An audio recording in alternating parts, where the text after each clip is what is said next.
Hello and good morning. Welcome to my video conference about dealing with muscular dystrophy. At the time you view this, I will be 40 years old. I live in Salem, New Hampshire of the United States, and this video is about my attitude in dealing with this disease. When any of us have a chronic illness, there's going to be times when we feel down and times when we feel up. The whole point is to maximize the times we feel up and enjoy those times and try to minimize the times we feel down. It's all about fighting. It's all about going through roadblocks. If you can't go through the roadblock, you go over it. If you can't go over it, go under it. If you can't go under it, go around it. Find a way to make things happen. In America, we have many great laws that help us to take down the barriers. But many of the barriers of disability have to be taken down personally, and how others view us, and how we view the world, and how we are helped, and how we help. I believe that life turns out the best for the people that make the best of the way life turns out. That quote is not mine. That quote is from a famous basketball coach here in America. But it's definitely words to live by. Please enjoy this video.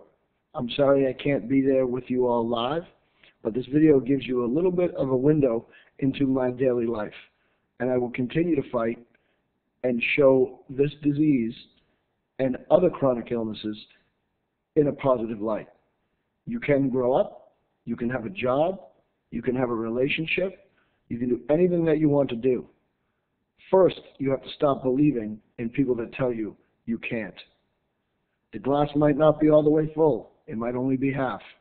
As one of my friends over in Israel has told me, if there are only a few drops in the glass, enjoy those few drops. Enjoy this day. I hope you are enjoying your meeting. Please feel free to keep in touch. I'm sorry I can't be with you now, but I'm hoping to come over and visit all of you this coming summer and seeing your wonderful country. Thank you, and enjoy the video.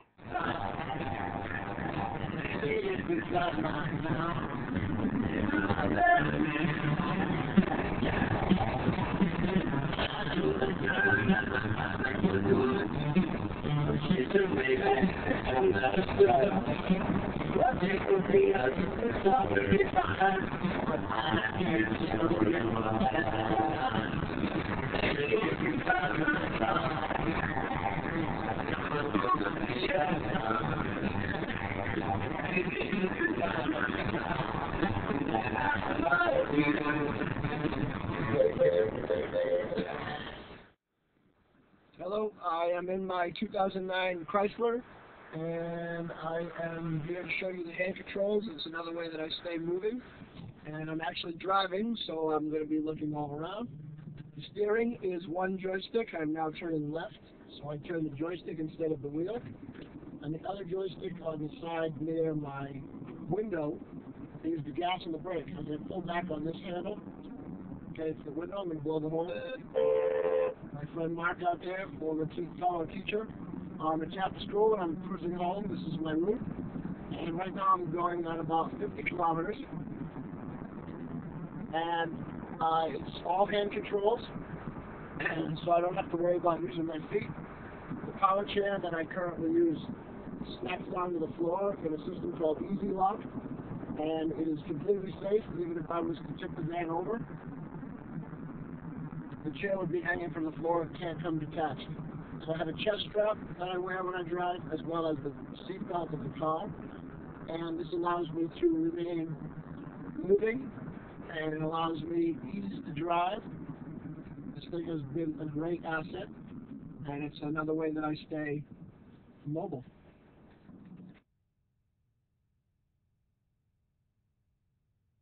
Hi everybody, this is the Hippocampal wheelchair. The Hippocamp is made by our friends in France, and it is an all-terrain manual chair that goes in water, on sand, through trails, on snow, and we've been hiking with it today. I'm in a state park in Massachusetts, and pretty far into the woods, with a beautiful view of everything around me, as well as the grounds of this state park. Maudsley State Park it's called, and the Hippocamp makes this possible because it goes, like I said, all terrain. It's a beautiful view there out there of the Merrimack River. So this is another chair private pay that I'm able to use to stay mobile. In American dollars, unfortunately, it's about $3,000, but it's well worth it because it goes everywhere. So it's another way to stay moving. How does muscular dystrophy affect Mr. Moeschen's teaching? Well, it doesn't really affect his teaching that much. Really, you just gotta help him out more. Like, if he drops papers, you pick it up on him. But, like, the first week you're in band class with him, you notice that he's in a wheelchair, but after that, he's just a normal teacher. Motion really isn't anything more than just one of my favorite teachers to me anymore, because I see him so much that I'm used to it. And he tells us not to feel bad for him, because I think he's pretty happy with his life. He can still do like pretty much anything he wants to, but he can't bend down. But I think I noticed more that he was in a wheelchair the first time I met him, but now it's like, oh, okay.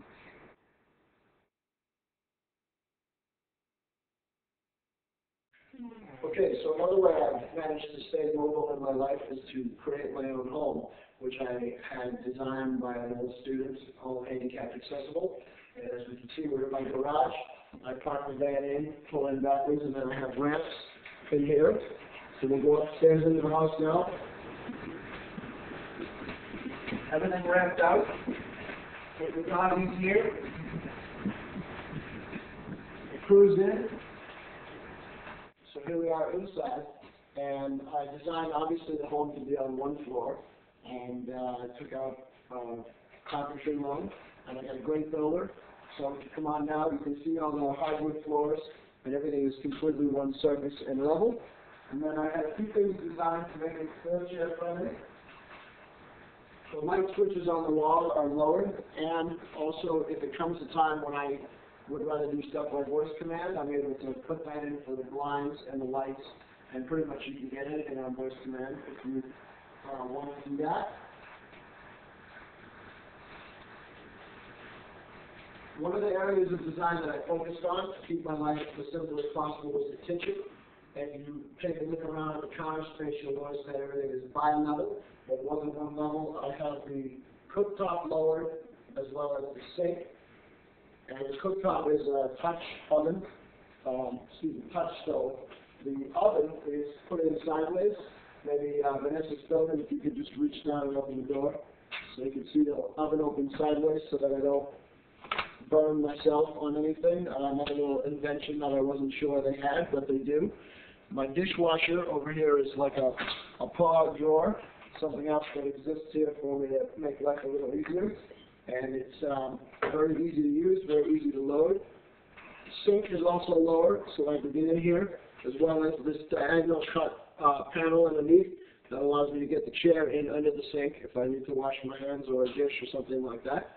And then spinning around behind, I have my microwave, and also lowered so I can get to that. And I have low cabinet space. Obviously, I have high cabinet space, but I'm not usually here alone, so other people can help me with that.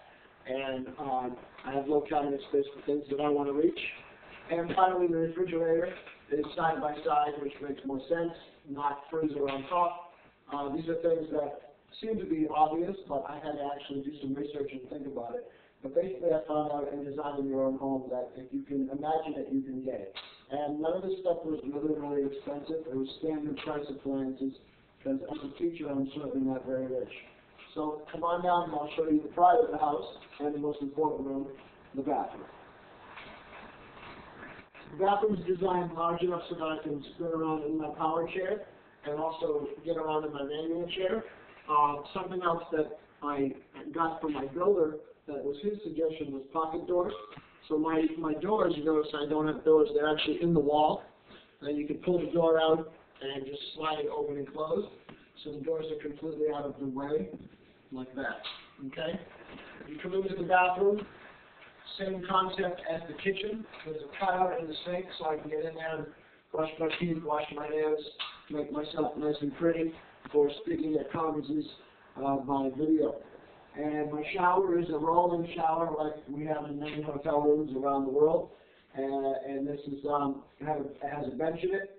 And over there is my lift, which I will demonstrate as well.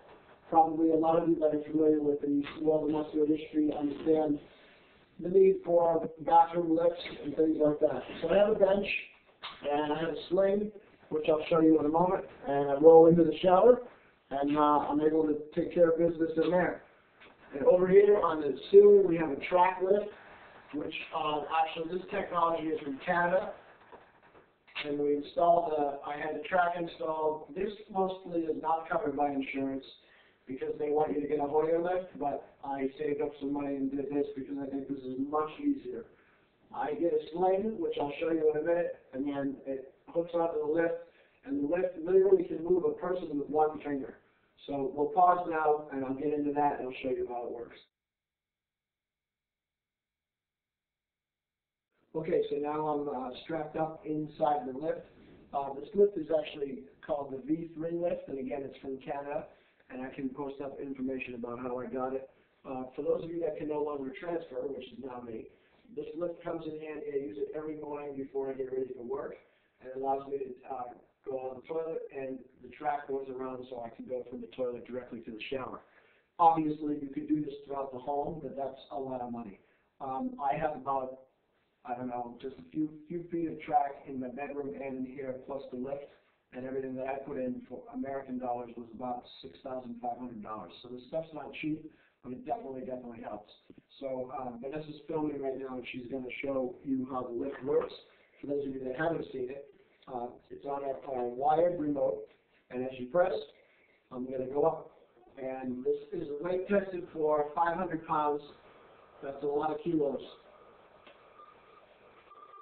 And I just go up along with the straps, and then as I get to the height, that's good. So then you just pull on one of the straps, and again, you can actually do it pretty easy with one hand. I'm very light, so Vanessa, if you want to reach in and pull me, or you can pull the straps. So it just glides along the track, and then lower me down on the toilet to do my business, or just leave me here spinning like a sack of meat in the butcher's freezer. And when I'm filming with Suey, I can actually go to the bathroom from 2 feet up. Well, I don't do that. So that's how the lift works. So here we are, just hanging around at my house in New Hampshire. So I stay mobile by the lift, my home design. You've seen my car, and also you've heard some interviews with some of my kids. So that's pretty much how I stay moving. All of it leads back to one final thing, which I can spin around and give my final message. With all this stuff in my life, I make sure that muscular dystrophy is not winning. I am.